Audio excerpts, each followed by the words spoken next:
Hi, Sandy. Good to have you on here. How Nice are to you? see you, Ed. Good, good. All right.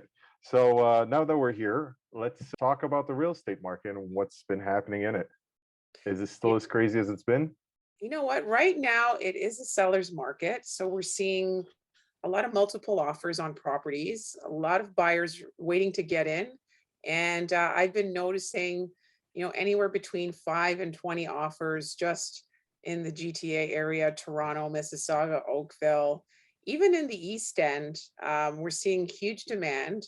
And one of the things, I'm noticing with my clients is that sometimes it's really good to work with someone who has connections in the exclusive market. Meaning that, I mean, I have connections with other realtors and I'm now searching for properties off market, which is becoming super popular.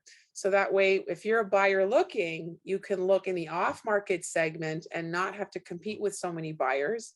But only really, really proficient and strong agents are doing this. So it's one of the strategies I recommend for those buyers looking to get in is really work with a realtor who's aggressive, assertive, and going off market. Because in this market right now, if you're just waiting for emails or waiting for properties to come in, it's going to be tough.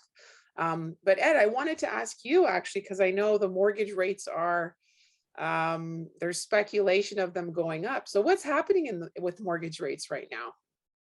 Well, so that's a load of information. First of all, I got to say, I love working with you. And that's mainly because you're such a go-getter. And you've mentioned that off the bat with me. If you're not a go-getter, stay out of It's my game, true.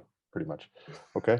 So simply put, in terms of what's been happening in the mortgage market, most people are aware that the Bank of Canada did not raise the overnight policy rate, which dictates what goes on with the variable mortgage rates, meaning that variable mortgage rates are staying the same. However, fixed rates have increased. They're approaching 3%.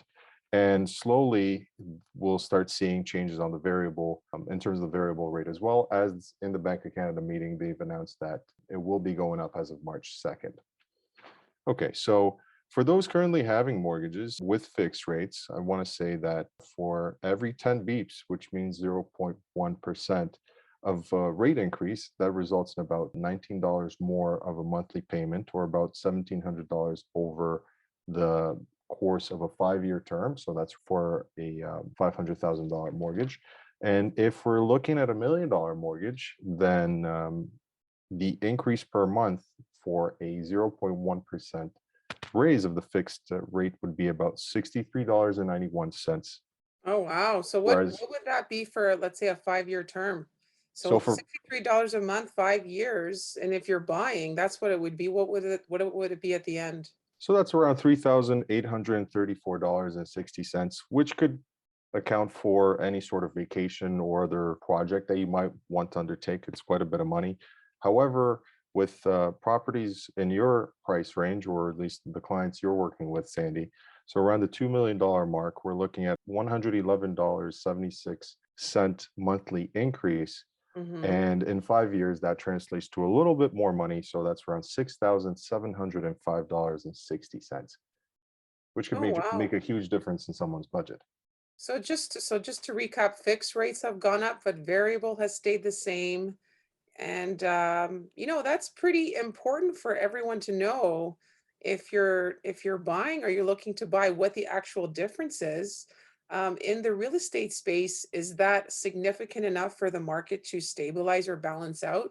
I don't think so, to be honest. And I think, if you're planning ahead for the future and you want to put your ducks in a row, if you have a family or you have long-term goals that you want to fulfill, 3,800 on $1 million or 6,700 for $2 million, that adds up, right? I mean, that's something that really stands out in my mind. And thanks for bringing that to our attention, Ed.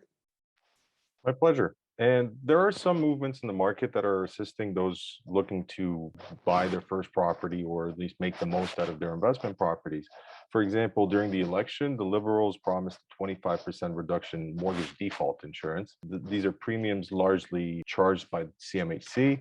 And I've got some numbers on this as well. The cost of this promise is $1.4 billion Canadian. This is for the entire country over 5 years. And for the average home buyer, it translates to around 5,341 in 2022, 2023, and it will go all the way up to 5,863 in 2026, 2027.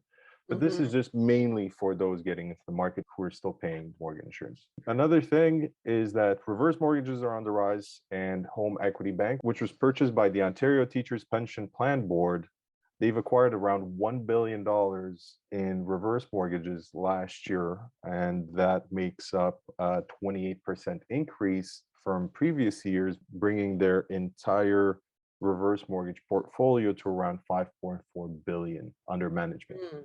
So we've seen an increase in reverse mortgages, and what that indicates is that those people who have built up equity over time are looking to take out more money from current properties that they own so that they can either assist their children or be able to borrow money out as private investors. Mhm.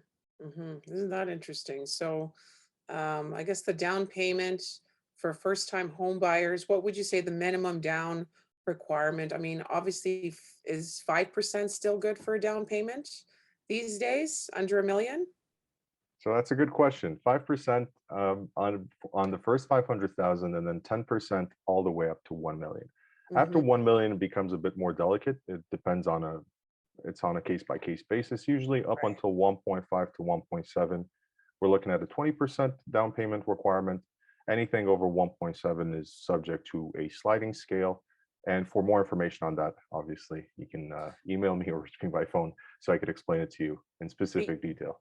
so you know what Ed's really good at? Ed's really good at math, analytics, being very detail oriented. So if you're looking for somebody to give you specifics on what your down payment is, and if you're trying to buy something and you're not sure what you qualify for, that's where Ed comes in. So you have all the resources here at your fingertips. Just have to reach out to Ed, and he's here. Thank you, Sandy. I could say the same about you in regards to giving people what they don't even know they need. If you are not familiar with how to get into real estate, don't know where to start, or don't know where to continue, how to associate yourself and make the necessary connections in order for you to prosper, then Sandy Sold is the lady to go to, and she's the one who's going to make it happen for you. Thank you, Ed. So that's it for today. Just a short snapshot of what's been happening, and stay tuned for our next episode. Good to see you again, Sandy. Thanks for Yeah. watching. Take Bye care, for now. everybody.